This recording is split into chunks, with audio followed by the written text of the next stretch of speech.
Welcome back to the HBO official Band of Brothers podcast. This is Roger Bennett. I say Flash, you say Thunder. Episode 8, The Last Patrol. The episode in which Captain Winters tells a lie. And a pivotal installment in the series, in that it marks the beginning of the end, as the real-life Dick Winters insinuates himself during the interviews that play at the top of the show. You have a feeling you're going to live through the war. You have a feeling it's starting to ease off. You can't account for it. It's just a gut feeling, but everybody had that feeling. I believe I might be able to live through it. So walk carefully. Take care of yourself. The episode begins February 9th, 1945, in Haguenau, France, and it's narrated by aspiring writer and Harvard-educated private first class David Webster, played by Ian Bailey, who returns from 4 months in hospital after being wounded during Operation Market Garden. Must have liked that hospital, because we left Holland 4 months ago. Well, I wasn't there the whole time. There was rehabilitation, then the replacement depot. Well, I'm sure he tried to bust out and help us in Bastogne, Webb. I don't know how I would have done that. It's funny, because Popeye found a way. The derision the men display towards Webster for his absence in that hellscape Bastogne is matched only by their dismissiveness towards replacements. Like First Lieutenant Henry Jones, played by the babyface Colin Hanks. Request permission to go on the patrol. There's your answer. No, you don't have an experience. It's that patrol, a daring nighttime raid in which 15 men are dispatched across the river with the goal of taking German prisoners for intelligence purposes, that gives Private Webster and Lieutenant Jones the chance to prove themselves. And despite the mission's chaos,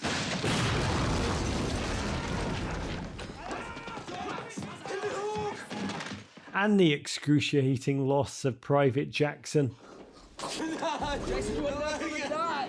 We're not gonna die. I need you to hang on. Jackson! a prisoner is captured, enough for Colonel Sink to double down and want to go again. But Major Winters, seeing what the war has done to his men, who've been hollowed out by what they saw and experienced in Bastogne, uncharacteristically turns a blind eye to the chain of command and instructs them to rest up and simply report they were unable to secure any prisoners on this supposed mission. A decision that allows the men of Easy Company to believe in something that must have seemed so unbelievable in the blood and terror-filled months that have led to this moment. As we pulled out of Haguenau, many of us in Easy Company felt that a corner had been turned, and we all might make it home alive.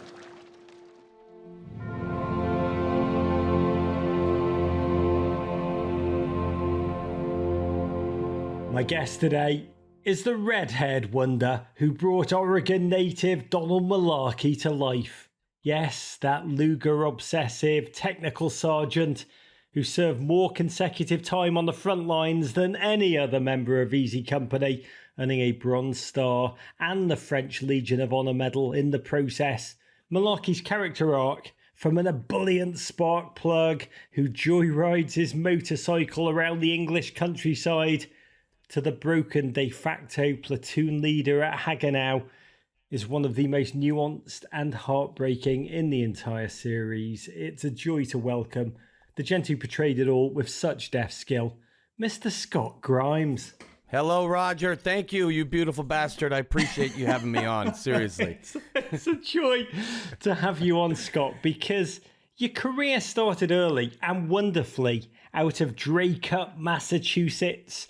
You became a 1980s child star playing in Who's the Boss and built that into a movie and television career. I love how you once described your style as a character actor. You said 30 years ago, a character actor was someone you didn't know their name. Hollywood's writing roles for characters now, and they're knocking it out of the park. I'm proud of it. I'm a character actor. I'll be the red-headed best friend in anything you want me to be. First of all, I don't have a choice, really, about the redheaded part anyway. We're either evil or we're the best friend. But then all of a sudden, these great redheads started winning awards, and I'm like, maybe I can stick around. You and Damian Lewis, we can do it all. Gingy Avengers assemble. And so your Band of Brothers journey began. I want to go back to that beginning because you were in the magnificent Party of Five playing Will McCorkill. And Party of Five's casting director only happened to be the legendary Meg Lieberman. My lord, Sure, absolutely. Meg did it all. She did war miniseries. She did teen dramas. Did she have Malarkey in mind for you from the off? What really happened first is Matthew Fox, who was on Party of Five and went on to do Lost. He wanted to do Band of Brothers so bad, and he couldn't because of his obligation to Party of Five. He was the star of it. And he told me about Band of Brothers, and I then called Meg, and Meg was like, oh, yeah. Because you have to remind these people sometimes that you're around, especially if you're working. They forget about you. Oh, he's working. I got him on a show. I went and I read for Meg, and I think halfway through my audition, she was like, okay, I got to call and get you into the Tom Hanks version of these auditions. So it happened real quick. God bless you, Matthew Fox, and God bless you, Meg Lieberman. She takes you to Hanks. Yeah. But you took your shot because you looked at the character Malarkey. You were like, this is a guy that is prone to love a song. Tell us what you did, Scott. 'Cause it's magnificent.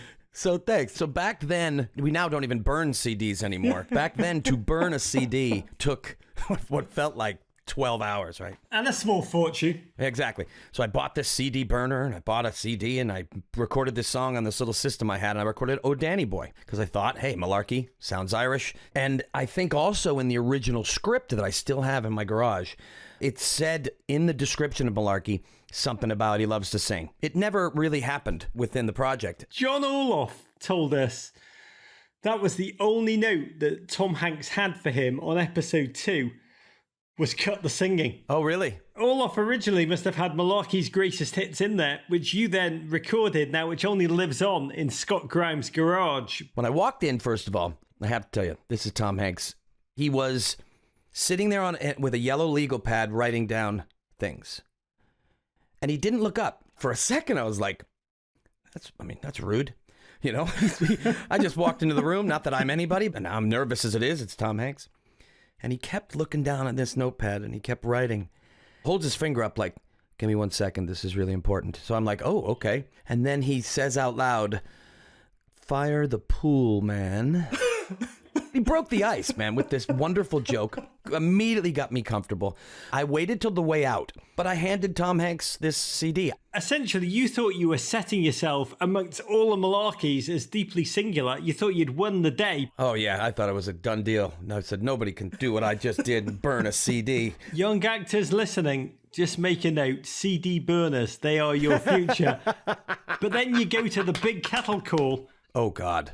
Just as you said that big cattle call, still to this day, 20 years later, I got little chilly willies inside my chest because I was so scared that day. Something I've never experienced before or after this large amount of amazing actors. Some of them, I'll never forget, Rick Schroeder was there, you know, like Ricky Schroeder. And he was starring on NYPD Blue at the time. I'll never forget Frank John Hughes looking at me and going, does this mean if I don't get this, I can be on NYPD Blue and replace him? Because you're thinking, why are all these people here? They were working, and David Schwimmer and all the things. You're like, how is this possible? And everybody's going in a number of times. And I'm sitting there and I'm waiting. And I see the other Malarkeys, and there was a guy from Saving Private Ryan that had red hair. And I'm like, oh, I'm screwed because they had done that together.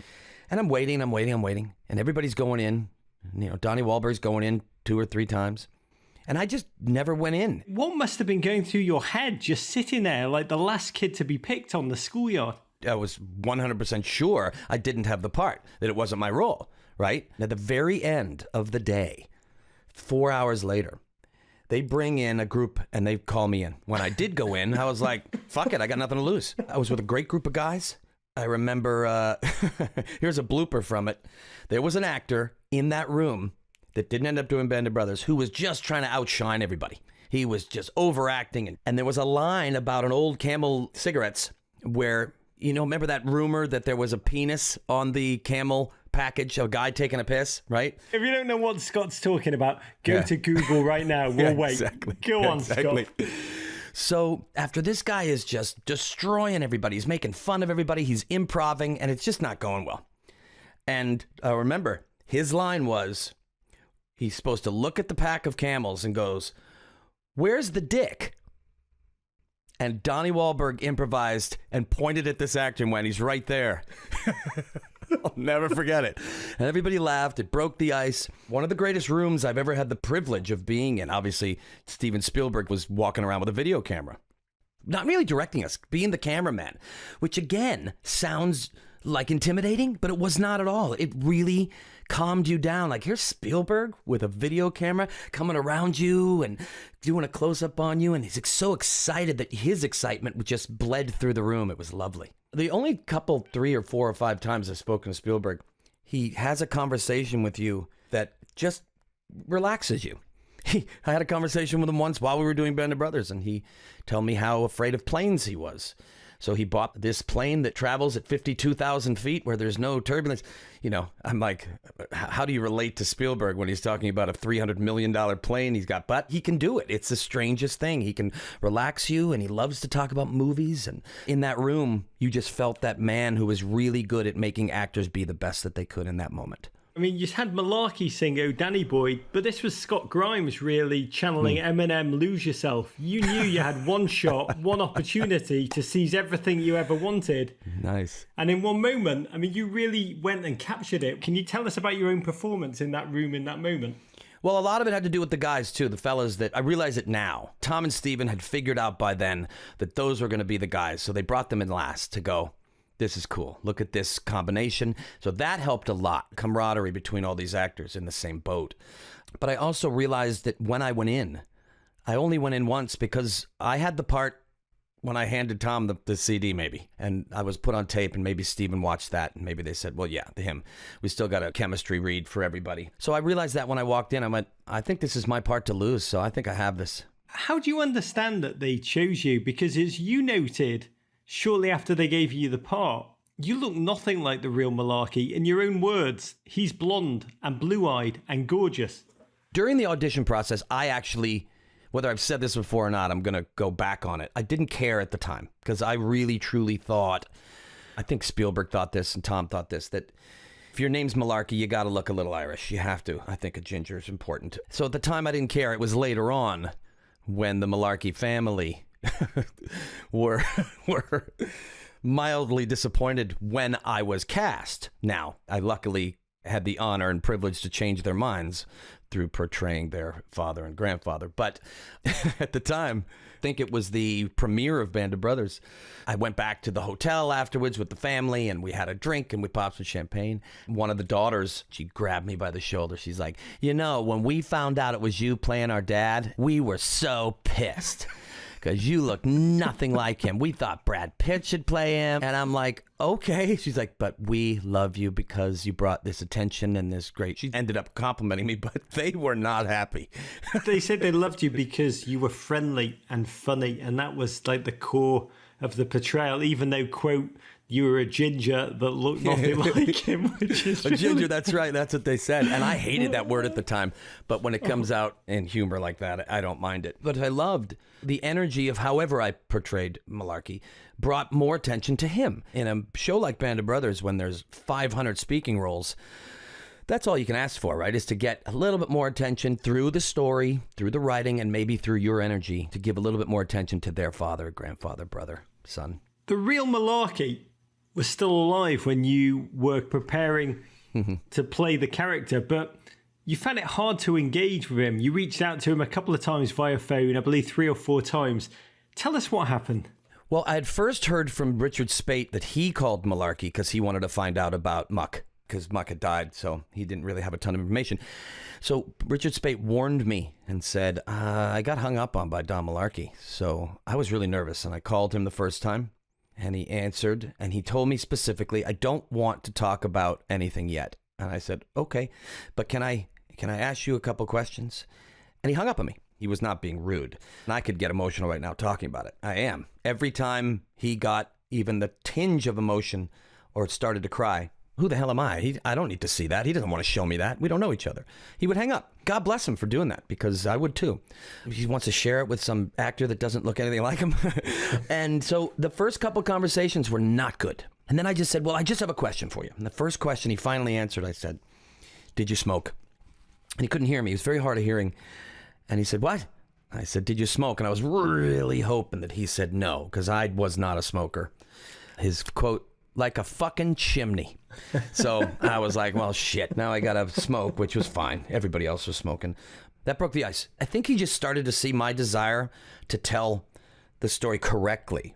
So when he saw how interested I was, he trusted me to tell his truth. You know, I'm fascinated by the layers of this story. This was a man who had returned to Oregon, become an insurance and real estate agent. He was a very private man. Even to his family, they said he rarely spoke of his war experiences. And for you, every time you, for at least a year, tried to speak to him, you get emotional. Yeah. You actually came to believe or understand that emotion was because he was alive, and that some of his best friends, like Skip Muck, who'd been killed at the Battle of the Bulge, had died right in front of him. It is that guilt of surviving. And he, more than anybody, like Bill Garnier, him and Babe Heffron, they had it together. They were, we're going to do this. We're going to tell our story. We're going to be strong about it, because that was their way of dealing with whatever they had inside. And Don Malarkey's way was to feel that guilt. And he had one of those cries, Raj, heartbreaking. Like that cry that is so deep that you feel bad that he's now stuck with you in front of him, because I can't comfort that. You just try to hug him or shake his hand, and it was tough to watch. And years later, when I got to go on tour with these guys and do publicity things and stay in hotels with them, watching him allow himself to cry while still speaking about this was so therapeutic for him. You know, even though he was still broken by his experiences, he did begin to open up to you.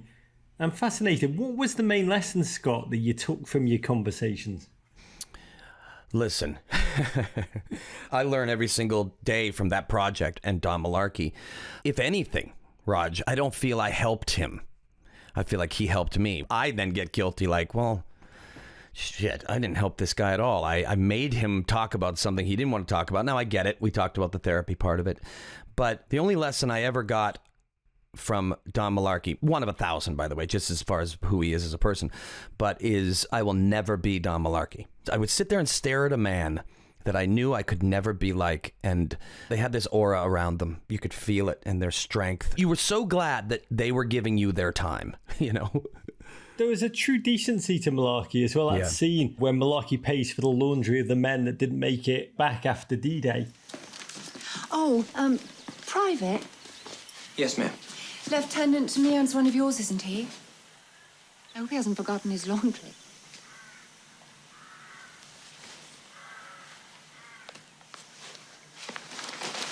I'll take it. Thank you. Even amidst his own anguish, the sweet side of the man just constantly comes through. But I do need to know, because you knew him, Stephen Ambrose wrote about just how badly Malarkey wanted a Luger. Indeed, at Braycourt Manor, he ran 30 yards out into the open in a field being raked by machine gun fire to try and grab one. Did you ever talk to him about the Luger lust that he had? I did. He always tried to underplay anything that sounded dramatic, even though the story is absolutely true. Everybody wanted a Luger was his answer. He was like, it wasn't just me, but his story is specific. I think one of those dead crabs has a Luger! Oh, what? It was much closer, he said, than in the movie. Didn't have to run that far. Malarkey!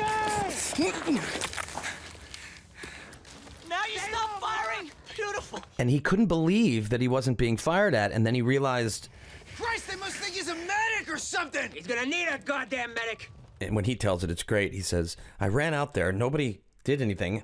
It wasn't a Luger. Shit. Now he has to get back, because he knew, he's like, well, I fooled them once. Okay. Malarkey! Stay low! What the hell is he doing? Come on!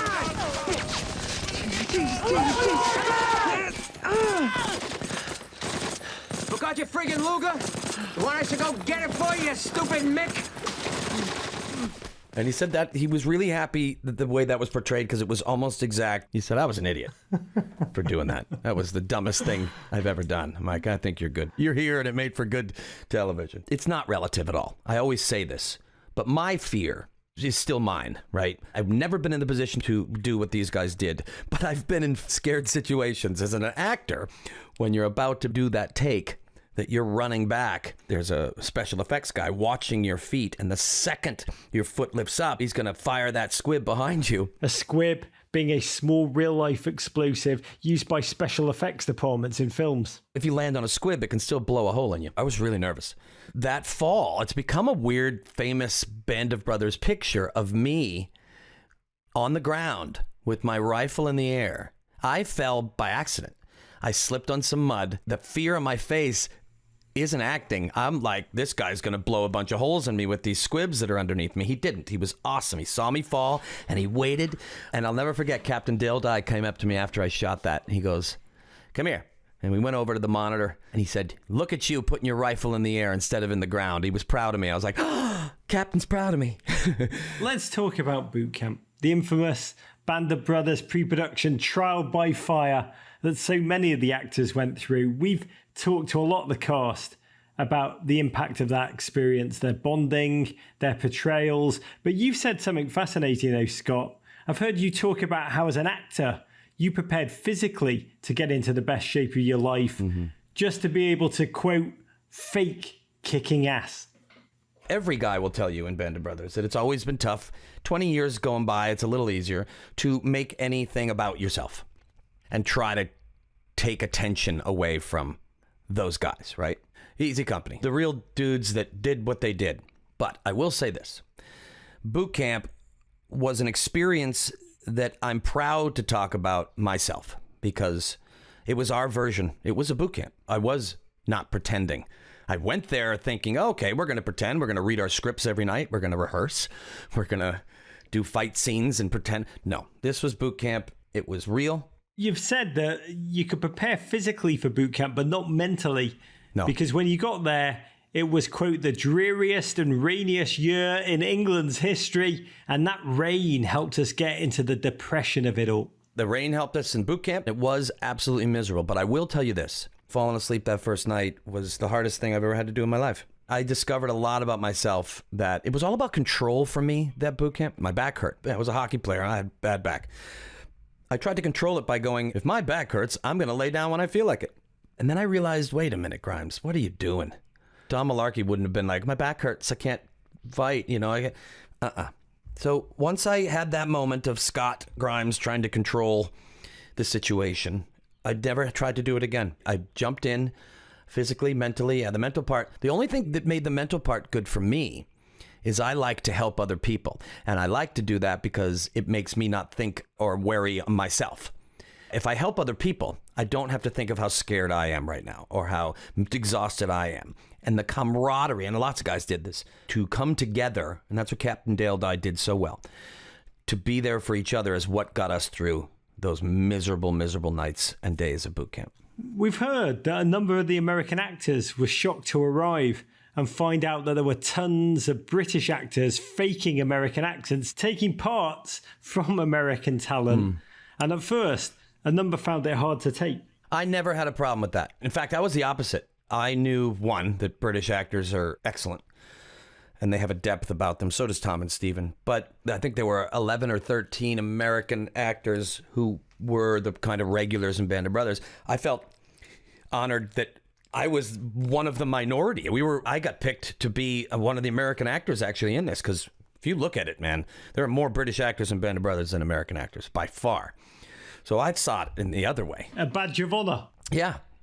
And the guys, majority of them were so good at their accents that quickly I couldn't tell the difference. I'm like, where are you from? And he'd be like, I'm from Leeds. I'm like, what? You sound like you're from Florida. Again, when you experience that with these people, 50 guys, I think, went to boot camp. You didn't care where they were from. By the end, you were all in this together, telling a great story of this wonderful company. There was another element of boot camp that set a tone. You've said there, and during the actual production, Hanks and Spielberg's modus at times was to make the cast so fractious, so miserable, so tired, so angry with the grueling conditions that it would encourage anger and suffering to come through in your portrayals. 100%. When we got to boot camp again, this is one of the scariest days because you're getting on these buses and you're being completely, oh God, they were just screaming at you. And then I got to Camp Longmore. Here's Tom Hanks growing his beard and hair for the second part of Castaway. He looks like a freak. and Spielberg, their speeches were, "This is not about you. Get up right now if you make it about you." And they did it in such a beautiful way that scared the crap out of me. You know, we had the rules where we couldn't go to our trailers. There was a lot of great rules that, looking back, had a lot to do with we were miserable. But again, Raj, if you're miserable together, you come together, and it's a great way to be miserable if you're also looking around and other people are miserable, you know. Collective misery, that's what wins the Emmys. Yeah. Captain Dale Dye, the show's military advisor, he also told us that behind the scenes, they really did try and engender an anger between the original cast and the actors who were playing the replacements. Yes. It started with who went to boot camp and who didn't. Weirdly enough, it was your right going through this and being there for as long as you had, so that when anybody came in, you had to treat them crappy. We knew how to do it because it had been done to us. I would not want to be treated that way, so I chose not to, but it was so much fun to watch. But I did feel bad for people like James McAvoy.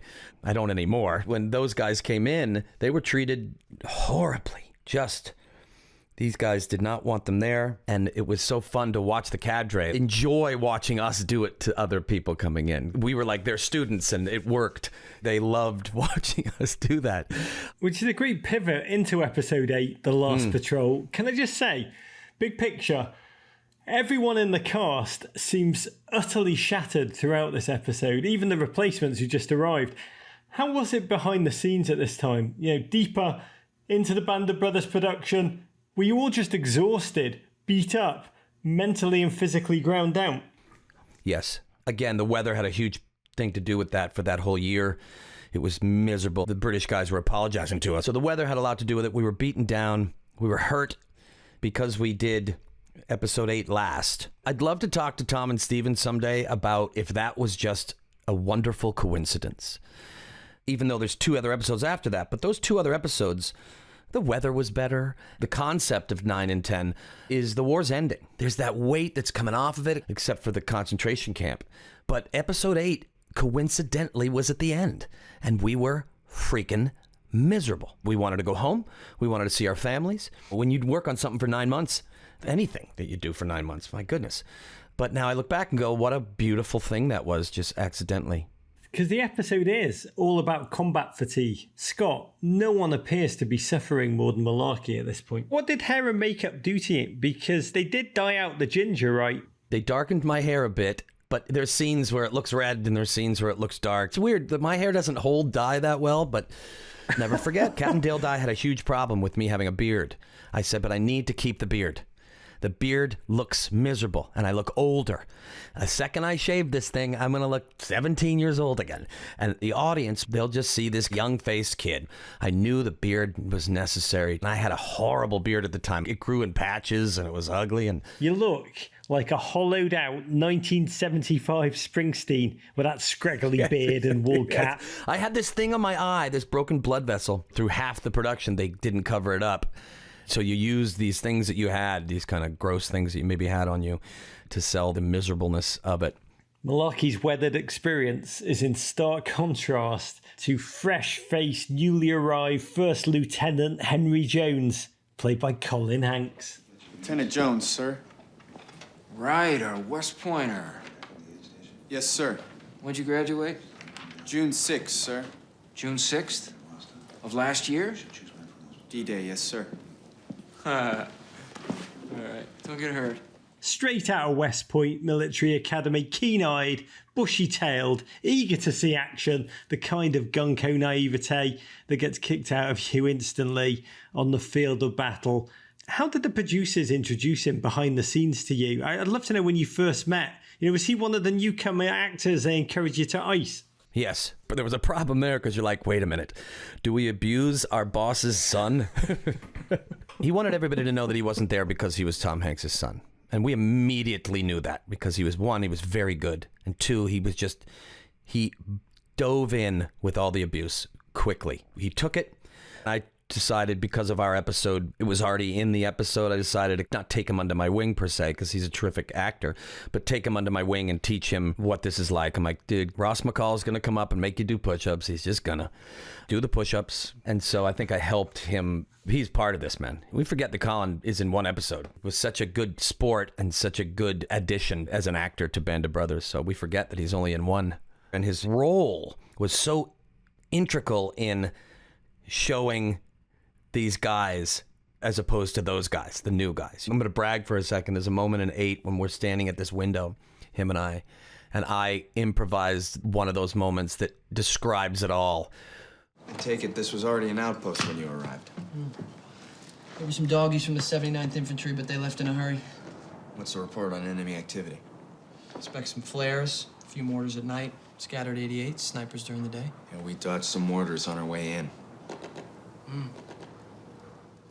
And I always love that moment because that sold it to me. That's like the new guy excited that he was bragging about maybe somebody shot at him, and the weathered guy going, welcome to my last 2 fucking years, man.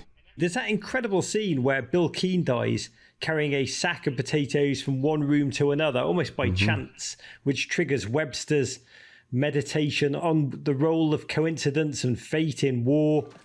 In war, soldiers sometimes die in the fever pitch of a firefighter by artillery when they're huddled in a foxhole. Bill Keane, a Toccoa man, was killed because he was carrying a sack of potatoes from one building into another. In the wrong place at the wrong time. Christensen, Jackson. He was dead before Doc Rowe even heard the call for a medic. Easy Company then huddle around the dead Bill Keane for a moment. And you, Malarkey, that scene, you look on with no emotion. You just tell James Moali, Hey, let's go. Let's get out of here. Yeah. this is a man who's seen so much death. Death now makes no impact on him at all. That is a perfect example of one guy that's seen a lot and another guy that hasn't. But George Khalil, who played Allie, and Michael Fassbender. Oh, Fassbender playing Sergeant Christensen. They were underused because they were wonderful actors, obviously. Michael Fassbender's gone on and done a couple things.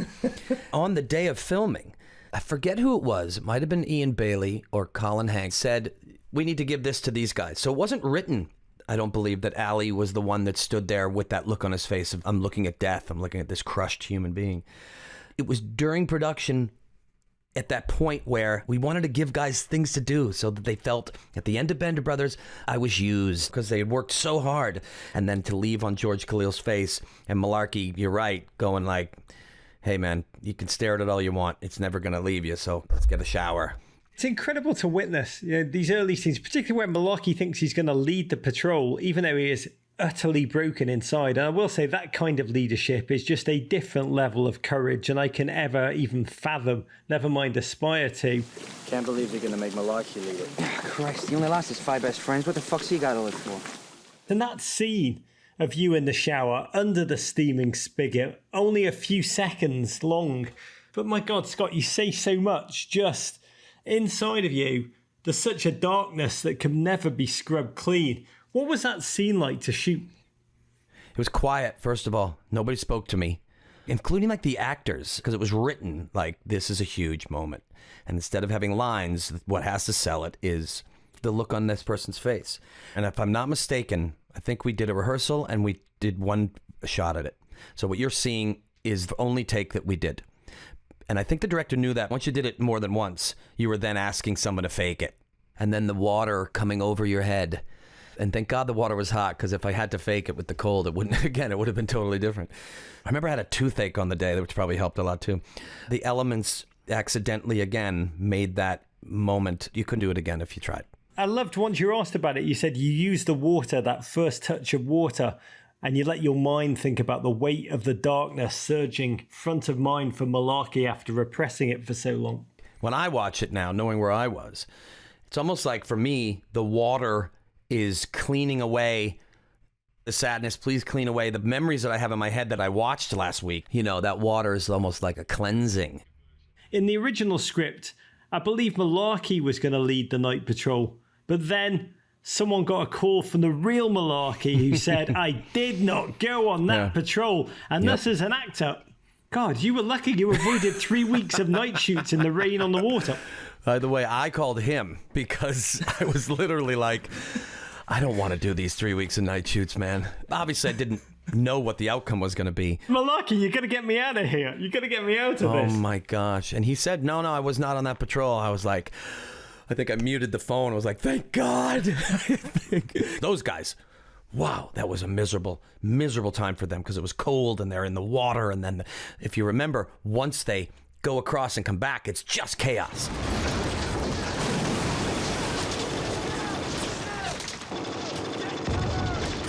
I was just so thrilled to not have to go on that.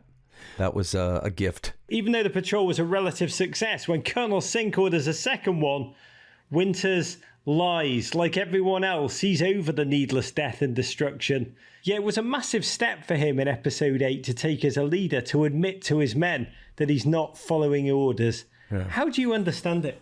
It was who Winters was. I'm going to give Damian Lewis amazing props because it's one of the best acting moments in Band of Brothers. And he does it with his voice, he does it with his face. As a leader, makes a decision. I want you all to get a full night's sleep tonight. Which means in the morning, you will report to me that you made it across the river into German lines. We're unable to secure any live prisoners.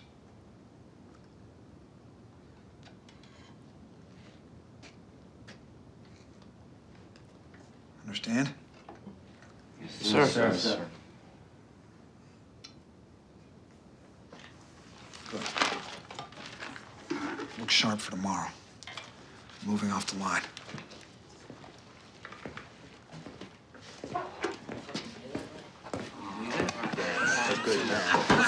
Moving off the line. What a beautiful gift that is to give to these men. But how many did we lose on the first patrol? 1.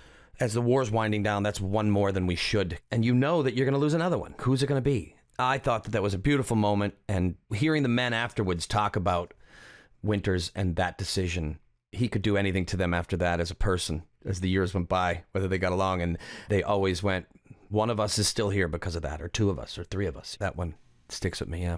Scott, you finally met the real Malarkey in person for the first time, I believe at the Hollywood Bowl at one of the premieres. What was it like meeting the man himself? Were you nervous? I was very nervous. My hand still hurts because he has one of the strongest handshakes you will ever...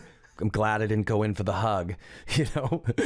He's just a strong man, and he doesn't do it to intimidate you. It's just who he is. I will never forget shaking his hand, feeling the strength of his hand, and almost like a Spock mind meld thing, feeling what that hand has been through, what that hand did. There was something tactile to me about touching Don Malarkey's hand. Having heard about him, playing him, talking to him, and then touching him, you're like, oh, wow, this is meeting an idol. I mean, he was some kind of hero. Yeah. And when war broke out, he was at college at the time at the University of Oregon. Pearl Harbor occurred and he attempted to immediately enlist, but was rejected by both the Marines and the Army Air Corps because of dental issues. But once drafted, he volunteered for the paratroopers, which was a bold thing to do. Like so many of the men of Easy Company, his first time in a plane, he jumped out of it. It's hard to imagine the depth of his courage.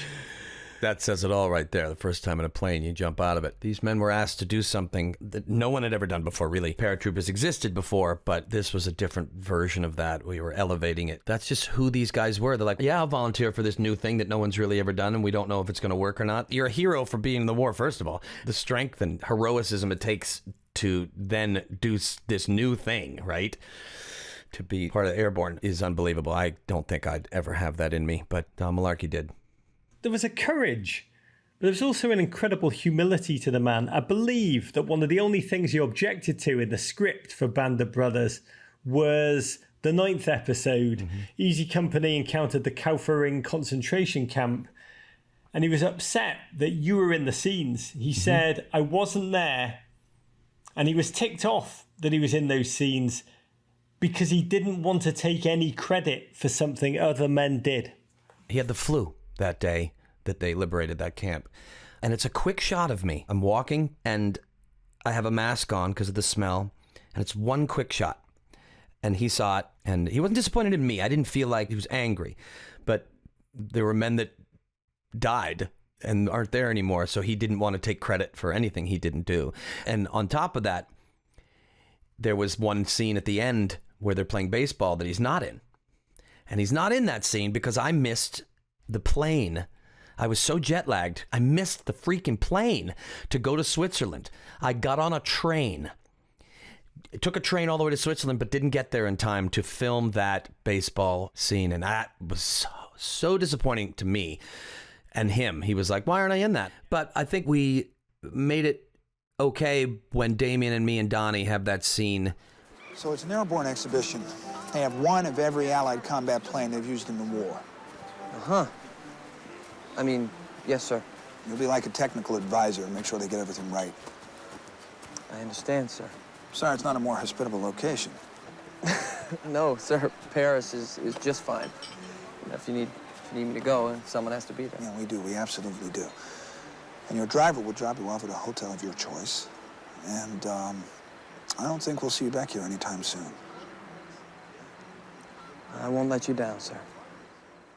He went on to carve out a career in Portland, Oregon, in insurance and real estate. He self-described as, for a long time, a walking shell.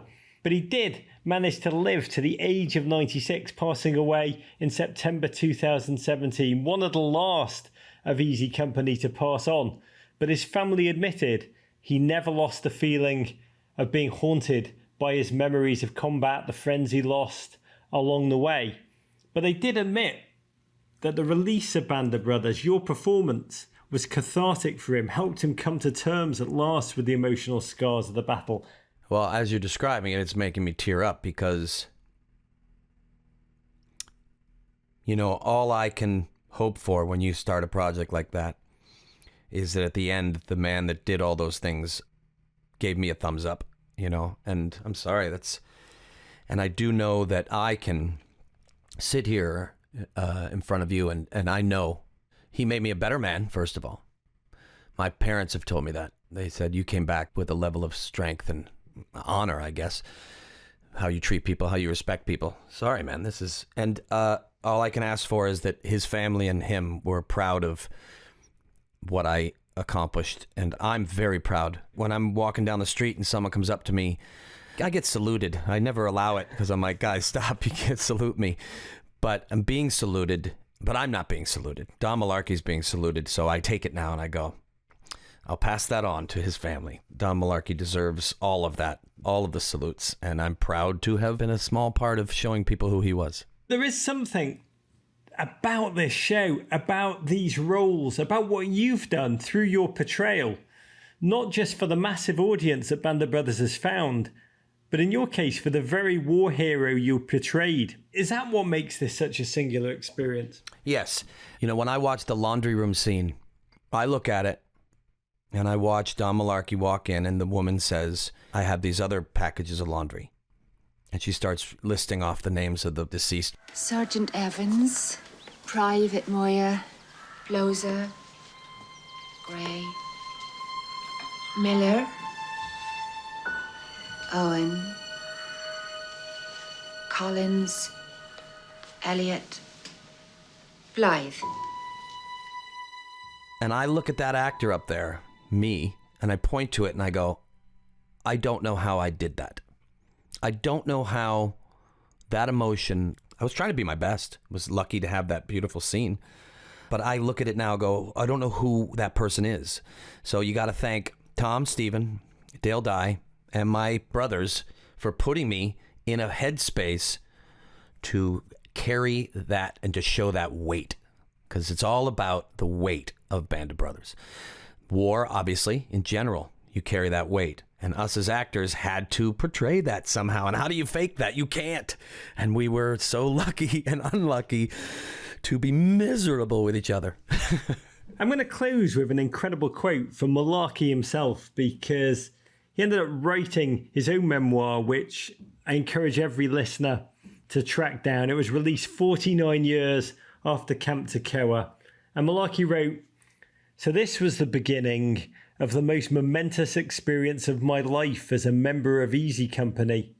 There's not a day that's passed since that I do not thank Adolf Hitler for allowing me to be associated with the most talented and inspiring group of men that I've ever known. What do you take from his life when he says things like that, Scott? You've met him, Malarkey, out of total darkness, and he did experience total darkness. Out of total darkness, something good can still come. Especially from him who hid it for so many years from his family, from himself. For him to say something like that, Malarkey, again, there's Garnier, there's Babe, there's the people that were really energetic and wanting to tell their story, and Malarkey just didn't want to, but had to eventually. And what I take from that quote and from him is so happy that he got the opportunity in his life to get it out, to finally tell his story in the way that he was proud of, and get to sit there and hold hands with his family. I have this vision in my head of either his daughter or somebody telling me that now we can sit and listen to these stories, good and bad. He's proud of what he did. And the last thing you ever want is a man that did so much for this country and the world and his family to have to hide that or feel ashamed about it or feel guilty about it. And I'm really glad that he got to live 20 years, especially being a hero that he should have lived long before then. Thanks to you, and thank you for your portrayal and bringing Donald Malarkey to life. And thank you for letting me talk about him, because he deserves it.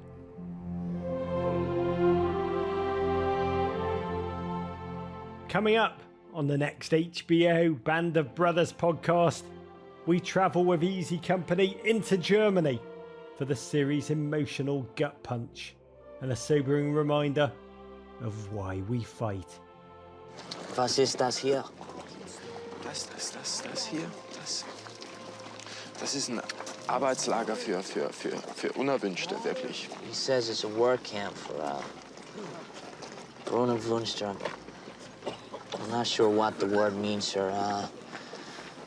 Unwanted, disliked, maybe? Criminals? I don't think criminals, sir. Verbrecher. Verbrecher? Nein. No. Ärzte, Musiker, Beamte, Bauern, Doctors, musicians, Schreiber, Schneider, tailors, Intellektuelle. clerks, farmers, intellectuals, I mean, normal people. Juden.